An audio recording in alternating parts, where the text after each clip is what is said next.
మీరు ఢిల్లీ, పంజాబ్ లాంటి ఉత్తరాది రాష్ట్రాలకు వెళ్ళారు. విపరీతమైనటువంటి చలిగాలులు వీస్తూ ఉంటాయి.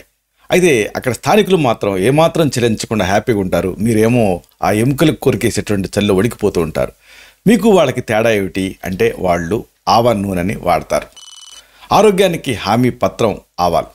ఆవాలతోటి 1 కాదు 2 కాదు అనేక ప్రయోజనాలు. చాలామందికి ఈ విషయం తెలియదు. ఏదో ఆవకాయ పచ్చడి వరకు మాత్రమే తెలుసు మన తెలుగు వాళ్ళకి.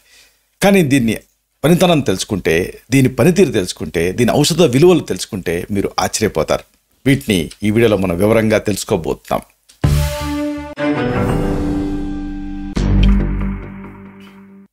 మిత్రులారా నమస్కారం. నేను మీ డాక్టర్ చిరుమామిళ్ళ మురళీ మనోహర్. ఈ వీడియోలో మనం తెలుసుకోబోయేది చాలా ముఖ్యమైనది, ప్రతివాడు తెలుసుకోవాల్సింది. ఆరోగ్యానికి హామీ పత్రం ఆవాలు అని చెప్పొచ్చు. మనకి ఈ హెల్త్ని ప్రసాదించేటటువంటి ఈ ఆవాల గురించి, దీని ప్రత్యేకతల గురించి మనం వివరంగా ఈ వీడియోలో తెలుసుకోబోతున్నాం. అసలు ఇది ఇప్పటిది కాదు, వేదకాలం నుంచి ఆవాలు ఉన్నాయి. వేదంలో ఏం చెప్తారంటే, ఓ స్త్రీ, నువ్వు ఆ కోక ముడిలో ఉంచుకోదగినటువంటి తీక్ష్ణ గుణం కలిగినటువంటి తెల్లావాలనే ఔషధి నీ గర్భాన్ని కాపాడుగాక అని అధర్వణ వేదంలో ఒక శ్లోకం ఉంది. ఆ మంత్రం చెప్తుంది, మబ్బుల్ని గాలి చెదరగొట్టినట్టుగా స్త్రీల తాలూకా మర్మావాలలో వేలాది ఈ గంధర్వ క్రిముల్ని తెల్లావాలు దూరం చేస్తాయని, గర్భాశయంలోనే ఆ శిశువుని చంపేటటువంటి భయంకరమైనటువంటి క్రిముల్ని ఈ ఆవాలు నశింపజేస్తాయని వేదం పేర్కొంది. అయితే ఆవాలు ఎరుపు ఆవాలు, నలుపు ఆవాలు, తెలుపు ఆవాలు ఇలాగా 3 రంగుల్లో మనకి దొరుకుతున్నాయి. ఏదేమైనా వీటి గుణగణాలు దాదాపుగా సమానంగానే ఉంటాయి.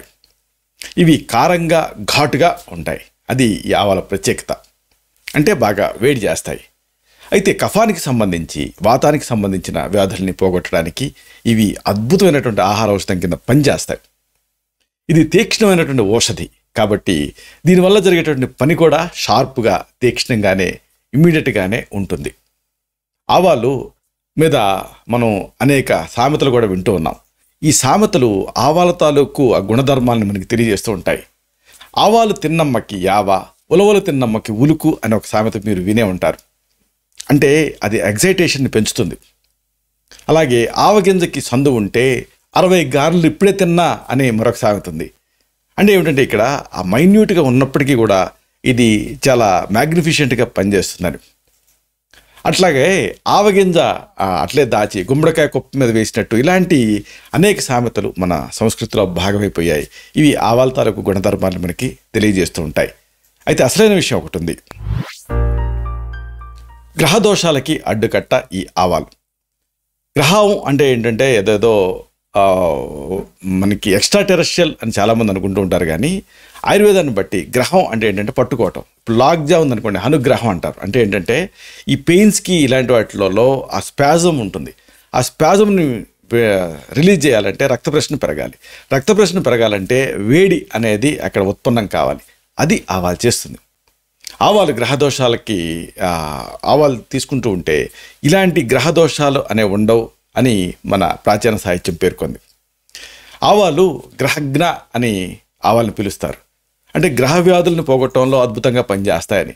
గ్రహ వ్యాధులు అంటే చెప్పుకున్నాం కదా, ఇలాంటి స్పాజమ్స్, స్పాసిటీలు ఇలాంటివి. ముఖ్యంగా సయాటికా నొప్పి, గృద్దసీవాతం అంటాం, అలాగే కీళ్ళవాతం, ఇంకా పక్షవాతం, అలాగే రేచీకటి, అజీర్తి, దగ్గు, జలుబు, ఆయాసం, దురదలు, దద్దుర్లు, సర్పి, ఇక విరేచనాలు ఇలాంటి వ్యాధుల్లో దీని ప్రభావం అమోఘం, అనన్య సామాన్యం.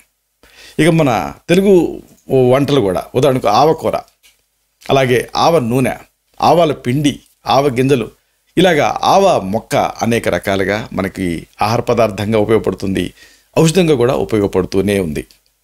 కాబట్టి వీటన్నిటినీ తెలుసుకుంటే మనకి ఆశ్చర్యం వేస్తుంది. తెలుసుకోవటం తెలుగువాడిగా మన కర్తవ్యం, భారతీయుడిగా మన బాధ్యత. మన అంగ ప్రత్యంగాల్లోకి అన్నింటిలోకి పెద్దది చర్మం. ఈ చర్మ వ్యాధులు చాలామందిని బాధిస్తూ ఉంటాయి. అయితే తీక్ష్ణమైన ప్రభావం ఉండటం వల్ల ఈ ఆవాలు చర్మ వ్యాధి మీద ఒక ఆహార ఔషధం కింద పనిచేస్తుంది. తెల్ల ఆవాలు సౌందర్య సాధనాలలో చాలా ముఖ్యమైన ద్రవ్యం కింద మనం చెప్పుకోవచ్చు.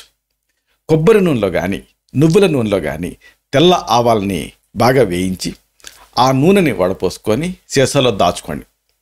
రోజు ఈ నూనెని ముఖానికి పట్టిస్తూ ఉంటే మొటిమలు తగ్గి ముఖం కాంతివంతంగా ఉంటుంది.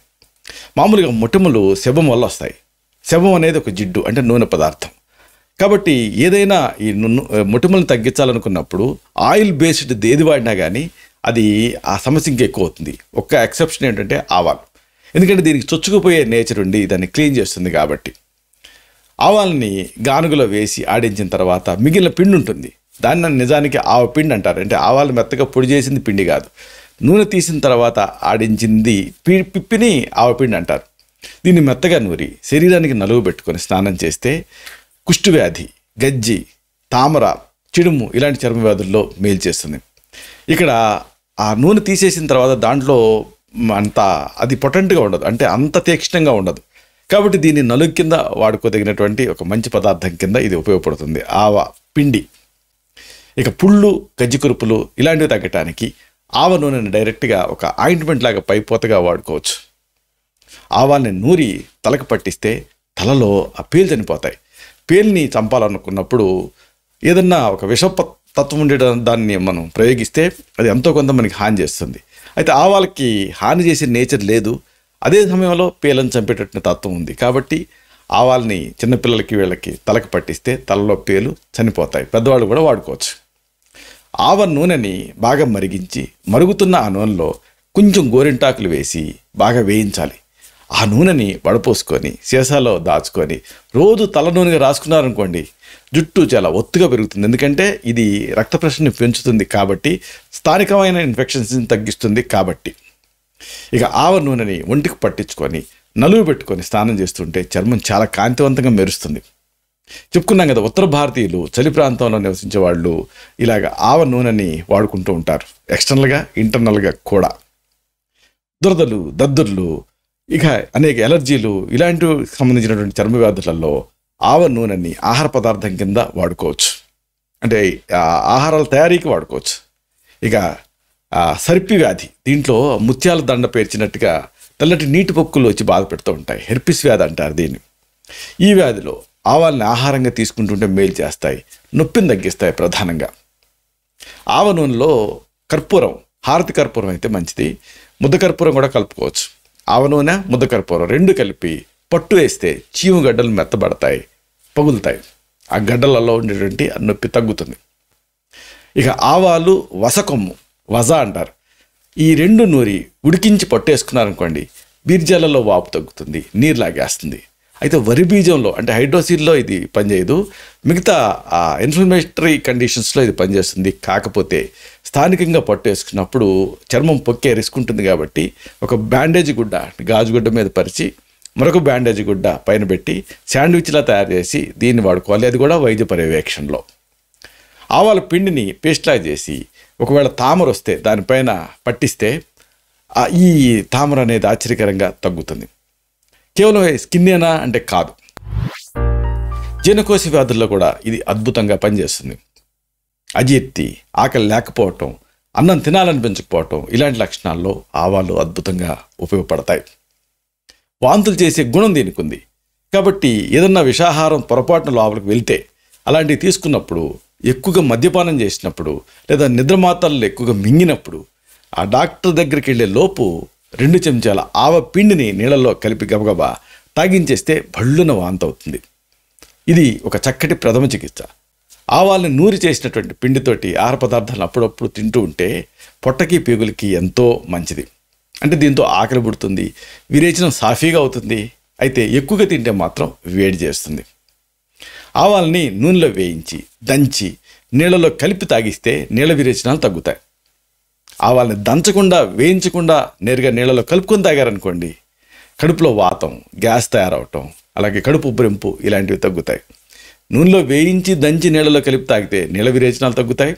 దంచకుండా, వేయించకుండా నేరుగా నీళ్ళలో కలుపుకొని మింగుతూ తాగితే కడుపులో వాతం, గ్యాస్ పెరగటం, కడుపు ఉబ్బరింపు లాంటివి తగ్గుతాయి. అంటే విరేచనం అవుతుంది. అలాగే ఇది మూత్రాన్ని కూడా జారీ చేస్తుంది ప్రయోగం. అయితే అల్సర్స్ అంటే పేగులో పుండున్నా, ఎక్కువగా కడుపులో మంటున్నా, నొప్పున్నా అప్పుడు ఆవాల్ని కడుపులోకి తీసుకోకూడదు. ఇక అజీర్తి వల్ల వచ్చేటటువంటి కడుపు నొప్పికి ఆవాలు చక్కటి నివారణ ఔషధం కింద పనిచేస్తాయి.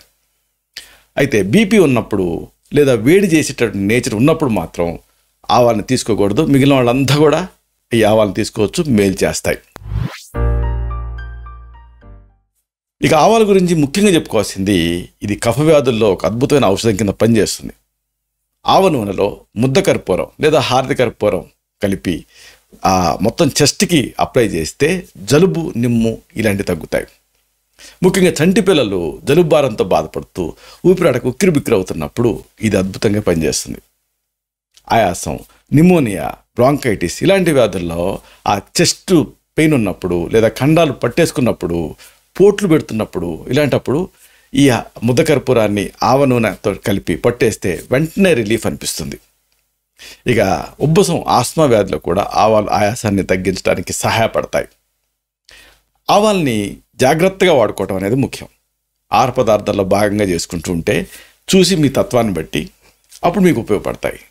ఆవాల్ని ఎక్కడైనా ఎవరికైనా కొంతమందికి పిత్త నేచర్ ఉన్నప్పుడు, పిత్తతత్వం ఉన్నప్పుడు పడకపోయే అవకాశం ఉంది. కాబట్టి అంటే మీకు ఇండివిజువల్గా ఇది పడుతుందా లేదా అనేది చూసుకొని అప్పుడు ఆవాలను వాడటం అనేది చాలా చాలా ముఖ్యం. ఇక ఆవాలు అండంతోనే మనకు గుర్తుకు రావాల్సింది పక్షవాతంలోనూ కీళ్ళవాతంలోనూ దీని అద్భుతమైన పనితీరు. ఆవాల పొడిని నీళ్లతోటి కలిపి అరికాళ్ళకి రాసుకున్నారనుకోండి, రక్త ప్రసరణ పెరుగుతుంది. దీంతో కాళ్ళు చేతులు చల్లబట్టడం, తిమ్మిరి పట్టడం ఇలాంటివి తగ్గుతాయి. ఇక పక్షవాతంలో కానీ లేదా ఫేషియల్ పెరాలసిస్ అంటే అర్ధితవాతంలో కానీ మూతి వంకర పోతూ ఉంటుంది. అంటే ఈ మిడిల్ ఇయర్లో ఆ ఫేషియల్ నర్వ్ ఇన్ఫ్లేమ్ అయినప్పుడు ఇలా జరుగుతూ ఉంటుంది చలిలో వీటిలలో. అలాంటప్పుడు ఆవ నూనె పట్టించి మర్దనా చేసుకుంటే మంచి ఫలితం కనిపిస్తుంది. ఆవాల పొడిని పట్టుగా నీళ్ళలో వేసి మరిగించి పేస్ట్లా చేసి పట్టుగా వేసుకుంటే కీళ్ళవాతంలో నొప్పులు తగ్గుతాయి.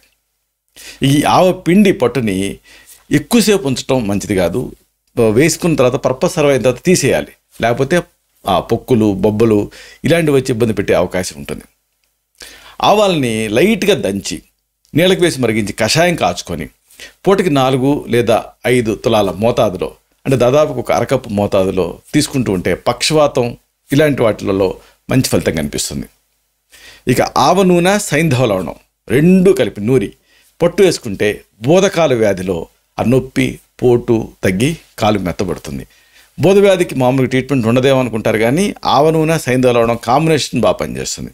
పట్టేసుకుంటే ఆ నొప్పి అలాగే పోటు ఇలాంటివి తగ్గుతాయి. ఆవాల పొడిని బ్రెడ్ తోటి, ఇది ఒక మంచి ఆసక్తికరమైన ప్రయోగం. ఆవాల పొడి తీసుకోవాలి, అలాగే బ్రెడ్ ముక్కలు తీసుకోవాలి. రెండింటిని నీళ్ళలో నానేసి అరికాళ్ళకి పట్టేసుకుంటే నిస్తత్వంతో చల్లబడినటువంటి వాళ్ళకి ఆ వేడి పుడుతుంది. ఇంకా మెదడుకి సంబంధించినటువంటి వ్యాధుల్లో కూడా ఇది ఆవాలు అనేది చాలా బాగా పనిచేస్తుంది. అంటే మెదడుకి నీరు పెట్టినటువంటి వ్యాధిలో ఫిట్స్, మూర్ఛలు ఉన్నప్పుడు అప్పుడు కూడా ఆవాలు ఉపయోగపడతాయి. ఈ జ్వరం తీవ్రంగా ఉండి చిన్నపిల్లలు ఫిట్స్ వస్తూ ఉంటాయి. అప్పుడు కాసిన చన్నీళ్ళలో కొద్దిగా ఆవా పిండిని కలిపి ఆ నీళ్లతోటి శరీరాన్ని తడిపితే వెంటనే వేడితే ఆ శరీరం అనేది స్టిమ్యులేట్ అవుతుంది. అయితే ఆవాలు తక్కువ మోతాదులోనే తీసుకోవాలి. అధిక మోతాదులో తీసుకుంటే వేడి పుడుతుంది. ముఖ్యంగా ఈ ఆవా తినే అలవాట్లేని మన తెలుగు వాళ్ళకి ఇది కళ్ళకి మంచిది కాదు. కాబట్టి ఒకవేళ కంటి జబ్బులు ఏమన్నా ఉంటే, అంటే ఐ ఇరిటేషన్ ఇలాంటివి, కళ్ళు ఎర్రబట్ట ఇలాంటివి, అప్పుడు ఆవాల్ని తగ్గించి తినడం మంచిది. ప్రధానంగా వేడి చేసే తత్వం మీకుంటే అప్పుడు ఈ ఆవాలు వాడకూడదు. మిగతా వాళ్ళంతా కూడా ఈ ఆవాల్ని ఆరోగ్యం కోసం వాడుకోవచ్చు. ఇది అద్భుతమైన ఆరోగ్యప్రదాయని కింద మీకు పనిచేస్తుంది. ఇలాంటి మరిన్ని ఇన్ఫర్మేటివ్ వీడియోస్ కోసం ఈ ఛానల్ని సబ్స్క్రైబ్ చేసుకోండి. అలాగే ఈ వీడియోలు అప్లోడ్ అవడంతోనే ఆ విషయం మీకు తెలియడం కోసం బెల్ బటన్ క్లిక్ చేయండి. అన్నిటికంటే ముఖ్యంగా ఇలాంటి అద్భుతమైన చక్కని విషయాలు వేరే వాళ్ళకి ఉపయోగపడటం కోసం వీడియో తలకి లింక్ని మీ సర్కిల్స్తో షేర్ చేసుకోండి. బెల్ బటన్ క్లిక్ చేస్తే వీడియో అప్లోడ్ అయ్యి అవడంతోనే మీకు ఇంటిమేషన్ రూపంలో వస్తుంది. అలాగే లైక్ బటన్ క్లిక్ చేస్తే ఇది మరింత ఎక్కువ మందికి రికమెండ్ అవుతుంది. దానివల్ల ఈ వీడియో తలకు పర్పస్ సర్వ్ అవుతుంది. శతం జీవ శరదో వర్ధమానః, శతం హేమంతాన్ శతం వసంతాన్. 100 శరతులు, 100 హేమంతాలు, 100 వసంతాలు వర్ధిల్లుతూ జీవించండి. Stay healthy, stay happy, be positive, keep smiling, stay safe. Love you all. శుభం.